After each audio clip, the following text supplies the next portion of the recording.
ওই জামানায় একটা মহিলা মারা যায়, পাশের বাড়ির কয়েকটা ওই পাড়া থেকে একজন মহিলাকে নিয়ে এসেছে যে লাশটা একটু ধুইয়ে দেন।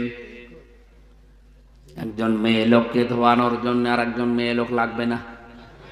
চারিদিকে ঘিরে দিয়ে যখন তাকে পরীক্ষা নিরীক্ষা করে পুরা শরীরকে পবিত্র করার জন্য পেটে চাপ দিলেন, পায়খানা পেশাব বের হয় কিনা এটা পবিত্র করার জন্যে তার শরীরের কাপড়গুলো সরানোর পরে এই মহিলা একটা মন্তব্য করে ফেলেছিল।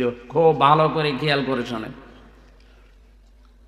মন্তব্য করার সময় হাতটা লাগিয়েছে ওনার রানের উপরে, পায়ের নিচে যে রান আছে রানের উপরে যে হাত লাগিয়েছে, হাত গেছে আটকে, আর খুলতে চায় না। প্রায় অর্ধেক বেলা চলে গেল, হাত খোলে না, চামড়ার সাথে এই চামড়া অ্যাটাচড হয়ে গেছে, একেবারে সিমেন্টের মতো লেগে গেছে।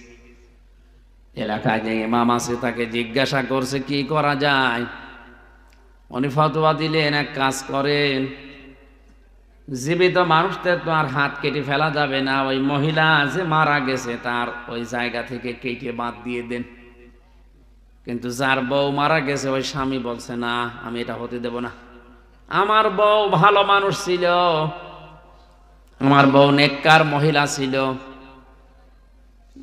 তাকে আমি এই কাজ, তার শরীর এখন মারা গেছে, শরীরের চামড়া আমি কাটতে দেব না, দরকার হয় আপনি এই মহিলার হাত কেটে ফেলেন। এই মহিলার স্বামী রাজি নাকি?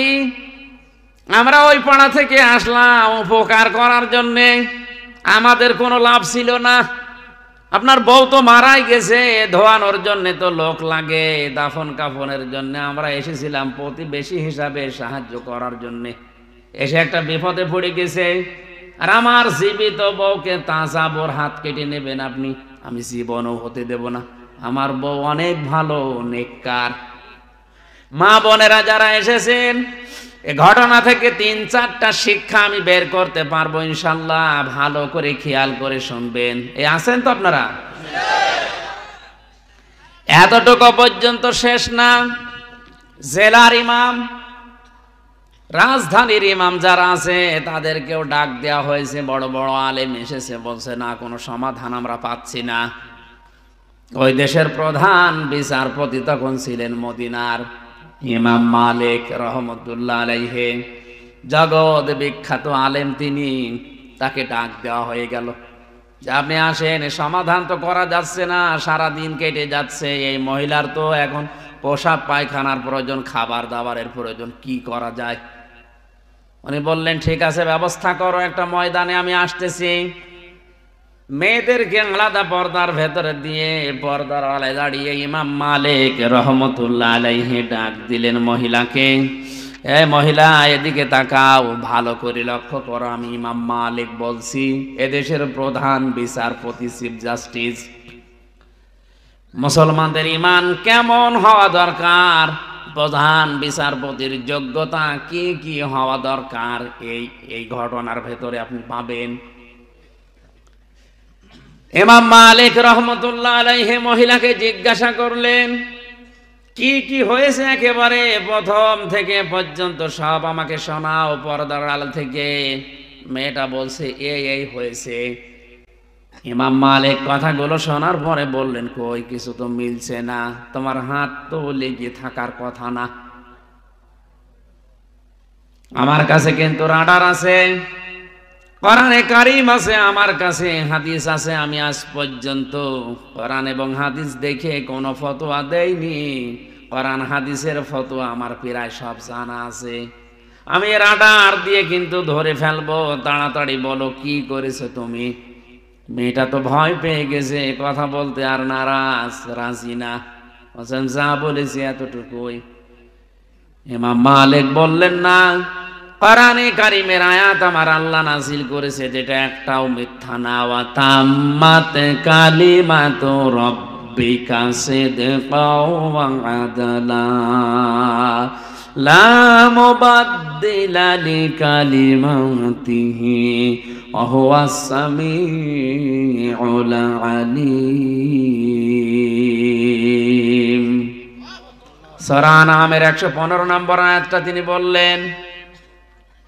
ইমাম মালিক ডাক দিয়ে বলে, আল্লাহর বান্দি, কোরআনে কারিমে আল্লাহ যে আয়াতগুলো দিয়েছেন এটাকে দুইটা তিনটা জিনিস দিয়ে পরিপূর্ণ। এক নাম্বারে আল্লাহ যত কথা কোরআনে দিয়েছেন সব সত্য কথা। দুই নাম্বারে এটা ভারসাম্যপূর্ণ,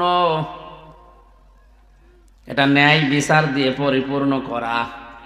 তিন নাম্বারে কোরআনের কথা কিয়ামত পর্যন্ত কোনো পরিবর্তন রদ বদল নেই। সুবহানাল্লাহ বলতে পারেন? তুমি যা বলো এর সাথে তো মেলে না, সত্যি করে বলো কি করেছো। মেয়েটা ডাক দিয়ে বলছে, কই আমার তো কিছু করার মতো আমি দেখি না। হ্যাঁ, আমি একটা জিনিস করেছি।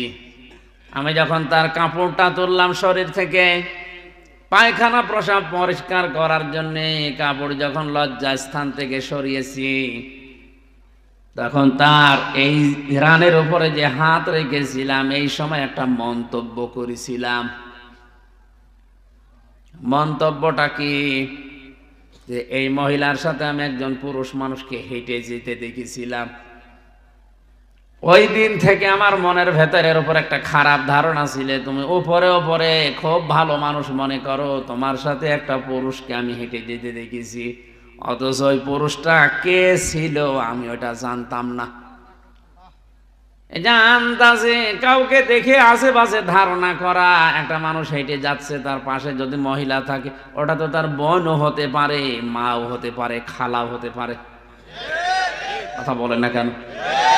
আমি এই যে ধারণাটা তার প্রতি করলাম, একটা নিক্ষেপ করলাম ধারণা। ইমাম মালিক বলেন, আমার কাছে রাডার তো এইটা, আমি এতক্ষণ মেলাতে পারছিলাম না।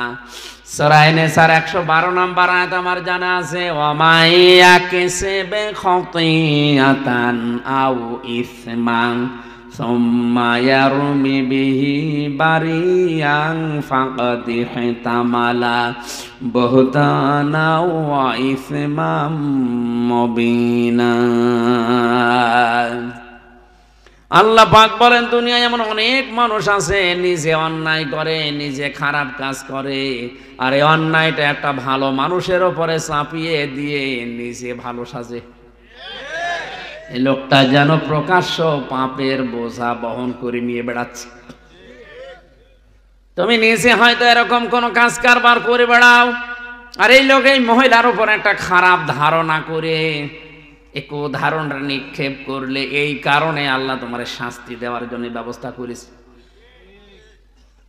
দ্বিতীয় নাম্বার আয়াতটাকে শোনালেন সূরা নিসার 2 নাম্বার আয়াত, সূরা নূরের 4 নাম্বার আয়াতটা, ওয়াল্লাযীনা ইয়ারমুনাল মুহসানাতি সুম্মা লাম ইয়াতু বিআরবা'তি শুহাদা ফাজলিদুহুম ইলা আখির আয়াত। আল্লাহ পাক বলেন, কোন মানুষ যদি কোন নেককার নিরপরাধ মহিলার উপরে জেনার তহমত দিয়ে দেয়, খারাপ ধারণা করে, আর যদি 4 জন সাক্ষী হাজির করতে না পারে, তাহলে তারে 80টা বেত্রাঘাত করো। কয়টা? 80টা বেত্রাঘাত করা লাগবে তাকে। আর জীবনে তার কোনো সাক্ষী এই পৃথিবীতে কবুল করা হবে না, গ্রহণ করা হবে না, আবার সাক্ষী নেওয়া হবে না। আজ বাংলাদেশে এই আয়াতগুলো যদি রাষ্ট্রীয়ভাবে, পারিবারিকভাবে, সামাজিকভাবে আমরা বোঝাতে পারতাম আর কায়েম করে দিতাম, এই দেশে মিথ্যা মামলায় কোনো মানুষ জেলে থাকতো না। আন্দাজে ধারণা করে গায়েবী মামলা দিয়ে ওরে আপনি জেলে রেখে দিয়েছেন, হঠাৎ ধরে নিয়ে বলছে চল, কি তুই গাছ কেটেছিস, অথচ গাছ কাটা কি ও জানেই না। 3 বছর জেলে থেকে বাস্তবে ঘটনার সাথে যা মিলালাম, এই মহিলা যদি আন্দাজে এক ধারণা করে হাত আটকিয়ে যায়, আর যারা মিথ্যা মামলা দিয়ে, মিথ্যা সাক্ষী দিয়ে মানুষের জীবন ধ্বংস করে দিচ্ছেন, আপনাদের কত কিছু আটকানোর দরকার আপনি বলেন।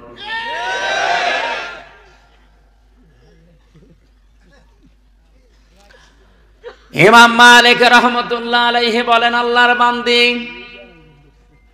আমার কাছে 2 নাম্বারের সাক্ষী আছে, 2 নাম্বারের রাডার হচ্ছে নবীর হাদিস, মান সালিমাল মুসলিমুনা মিন লিসানিহি ওয়া ইয়াদিহি। ওই লোকটাই মুসলমান যার হাতের দ্বারা, যার মুখের দ্বারা মানুষ নিরাপদ থাকে। তো তুমি তো মুসলিম মহিলা, তোমার হাতের দ্বারা, তোমার মুখের দ্বারা, অন্তরের দ্বারা একটা লোক শান্তিতে নেই।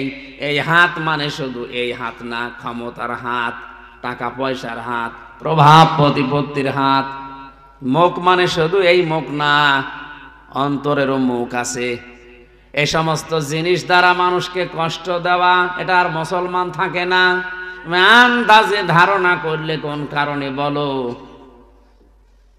তুমি যদি সঠিক জবাব দিতে না পারো, আর 4টা সাক্ষী যদি জোগাড় করতে না পারো এই মহিলার উপরে যে তহমত দিয়েছো, আন্দাজে মিথ্যা মনে করে তোমার এই মহিলার সাথে জীবিত মাটি দেওয়া হবে এবং কোনো দিন আর এ পৃথিবীর মুখ আর দেখা হবে না। মহিলা তো কান্নাকাটি আরম্ভ করেছে, আমারে বাঁচান। আল্লাহ রাব্বুল আলামিন বলেন, আয-যানিয়াতু ওয়াজ-যানি ফাজলিদু কুল্লা ওয়াহিদিম মিনহুমা মিয়াতা জালদা ইলা আখির আয়া। সূরা নূরের 2 নাম্বার আয়াতে এত কথা ব্যাখ্যামূলক এখানে আছে। আমি তাড়াতাড়ি করছি খুব সামারাইজ করার জন্যে। ইমাম মালিক যখন এতগুলো কথা বললেন যে 80টা বেত্রাঘাত তোমাকে এখন করা হবে, আন্দাজে এই নিষ্পাপ মহিলার উপরে, নিরপরাধ একটা মহসেনা নারীর উপরে অপবাদ দেওয়ার কারণে তোমারে আমি 80টা বেত্রাঘাত কোরআনের আইন দিয়ে আমি আদেশ দিয়ে দিলাম। 1টা 2টা করে প্রধান বিচারপতির কথা শুনে জল্লাদ যে আছে বেত চালাচ্ছে চামড়ার চাবুক দিয়ে। 1টা 2টা করে বেত মারতে মারতে মহিলা প্রায় নিস্তেজ হয়ে গেছে। 79টা হয়ে গেছে, কিন্তু হাত খোলে না, হাত খোলে না। ইমাম মালিক চিন্তা করলেন, কোরআনে কারীম দিয়ে যদি কোনো পাপের বিচার করা হয়, আর বিচারটা যদি দুনিয়াতে হয়ে যায়, কিয়ামতের দিন আল্লাহ ওই পাপের জন্য ডবল করে আর বিচার করবে না। বিচার তো প্রায় শেষ, 79টা হয়ে গেছে, আর মাত্র 1টা আছে। জল্লাদ থেমে গেছে, হুজুর কি করব? আর মাত্র 1টা বেত আছে। এখন যদি এটা মারার পরে হাত না খোলে, মহিলাকে জীবিত কবর দিয়ে দেওয়া লাগবে, কোনো উপায় নেই। ইমাম মালিক বললেন, দাঁড়াও। অনেকক্ষণ পর্যন্ত চিন্তা করলেন, কেন হচ্ছে না, কেন হচ্ছে না।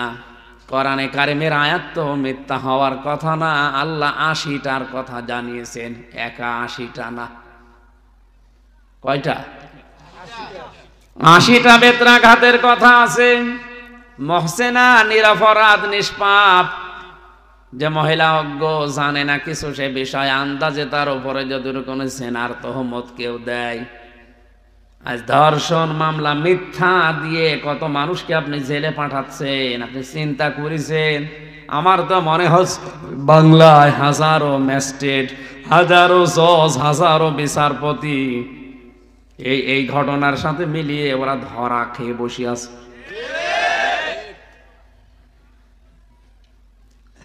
অনআশিটা হওয়ার পরে বললেন, একটু থামো দেখি কোরআনে কারিমে আর কোন বিষয়ে কোনো বিচার ব্যবস্থা আছে কিনা, কোনো ফায়সালা আছে কিনা দেখি। দেখতে দেখতে তিনি আর পেলেন না, চিন্তা করলেন না, কোরআন মিথ্যা হওয়ার কথা না। জল্লাদকে বললেন, ঠিক আছে, বাকিটা মারো, যা হবে। 80টা যখন শেষ, সঙ্গে সঙ্গে হাত ছুটে গেছে।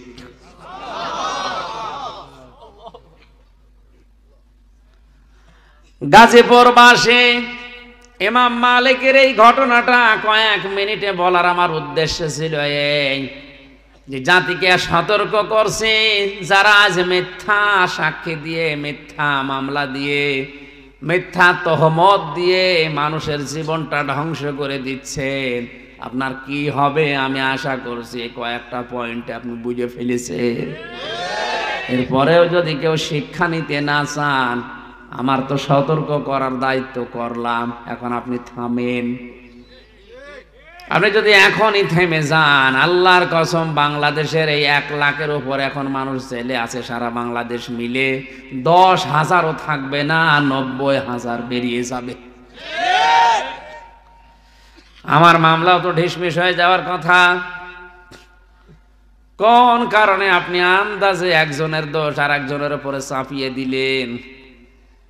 কে কোথায় বলে কোন সালে, সে 20 সালের দিকে সংসদ ভাঙার জন্য তরবারি নিয়ে গেছে, তরবারি নে কাঁচি, ধান কাটে কাঁচি নেই, ওর বাড়ি সিরাজগঞ্জে। এই মনে হয় 17-18 বছর বয়স হবে। এই বয়সের একটা ছেলে, ওর নাম সাকিব, জেলখানায় দেখা হয়েছিল, ওর নাম এখন জনগণ দিয়েছে তরবারি সাকিব।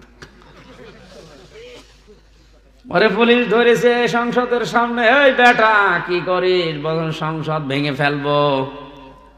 ভেঙে ফেলবে মানে? হ্যাঁ, আমি আমির হামজা হুজুরের, মুফতি হারুন ইসারের, মাহমুদুল হাসান, এদের ওয়াজ শুনে আমি উদ্বুদ্ধ হয়েছি, সংসদ ভেঙে ফেলা লাগবে। পুলিশ বলছে, বেটা এটা দিয়ে সংসদ ভাঙা যায়? ধান কাটা কাঁচি।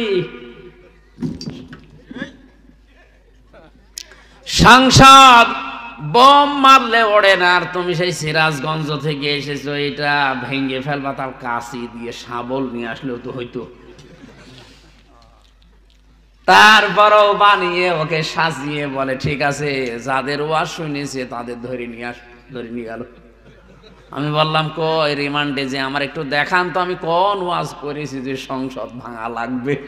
আন্দাজে এই যে টপ টু বটন যারা এর সাথে জড়িত, মামলার আয়ু থেকে শুরু করে, আমার তো এই হাদিসটা আর এই আয়াতটা পড়ে সূরা নিসার এই 112 নম্বর আয়াত, ওমা ইয়াকসিব খাতিয়াতান আও ইসমান সুম্মা ইয়ারমি বিহি বারিয়ান ফাকাদ ইহতামালা বুহতানা ওয়া ইসমাম মুবিনা। বুহতান আছে, বুহতান আর গীবত এক জিনিস না। যে লোকটার ভেতরে দোষ আছে, ওই দোষ যদি আপনি অন্যজনের কাছে বলেন, এটা গীবত। আর যার ভেতরে দোষ নেই, আপনি বানিয়ে বানিয়ে তার নামে যদি ওই দোষ চালান, ওইটা বুহতান। এটা আরো মারাত্মক। আমার নামে যেটা হয়েছে এটা গীবত না, এটা বুহতান। যারা এই বুহতানের সাথে জড়িত, আল্লাহ বলেন এরা প্রকাশ্য পাপের বোঝা বহন করে বেড়াচ্ছে। শুধু দুনিয়া না, আখিরাতে ওদের বোঝা আমরা দেখতে পাবো। সুতরাং আপনি থামেন। আমার মতো হাজারো মানুষকে এভাবে যারা ট্যাপে ফেলে, বিপদে ফেলে, বিপদের ভেতরে ফেলে দিয়ে তাদের জীবন, যৌবন, পরিবার সব নষ্ট করে দিচ্ছেন। আপনি কোন নেশায় করছেন বলেন তো? আপনাকে মরা লাগবে না? মরণই বিশ্বাস করে না, মরা লাগবে তো। আমি ওদের জন্য শুধু না, আপনার জন্যও বলছি। অন্তত যারা মুসলিম বলে দাবি করেন, ঈমান যাদের আছে, তাদের জন্য বলছি, আপনি থামেন, এখনো সময় আছে। হযরতে ওমর কিন্তু মাঝে মাঝে হুযায়ফা ইবনুল ইয়ামিনকে ডাক দিয়ে বলতেন, ভাই, নবীজি মরণের আগে, ইন্তেকালের আগে তোমার কাছে মুনাফিকদের একটা লিস্ট দিয়েছে, যে মদিনায় কে কে মুনাফিক, ওই লিস্টটা একটু দেখাও তো, আমার নামটা ওর ভেতরে আছে কিনা। হযরত হুযায়ফা চোখের পানি ফেলে দিয়ে বলে, খলিফা কি বলেন? আপনি তো জিন্দা অবস্থায় জান্নাতের সার্টিফিকেট পেয়েছেন। নবীজি জানিয়েছেন আমার পরে কেউ নবী হলে হযরত ওমর নবী হয়ে যাবে। এত বড় সম্মান আপনার, আর আপনি বলেন এই লিস্টের ভেতরে আপনার নাম মুনাফিকের লিস্টে। হযরত ওমর চোখের পানি ফেলে দিয়ে বলে, ভাই হুযায়ফা, নবী ছাড়া কারো ঈমান নিরাপদ না। কে কখন বেঈমান হয়ে যায় বলা যায় না। নবীদেরকে আল্লাহ নিজে গাইড করেন, এই জন্য তাদের অসুবিধা নেই। কিন্তু আমরা তো সাধারণ মানুষ, সকালে ঈমানদার আছি, বিকালে বেঈমান হয়ে যেতে পারি। তুমি এখনো দেখো লিস্টে যদি আমার নামটা থাকে, তাহলে আমি এখনো তওবা করে ভালো হওয়ার সময় আছে। আল্লাহ আমাদেরকে বোঝার তৌফিক দিন, বলেন আমিন।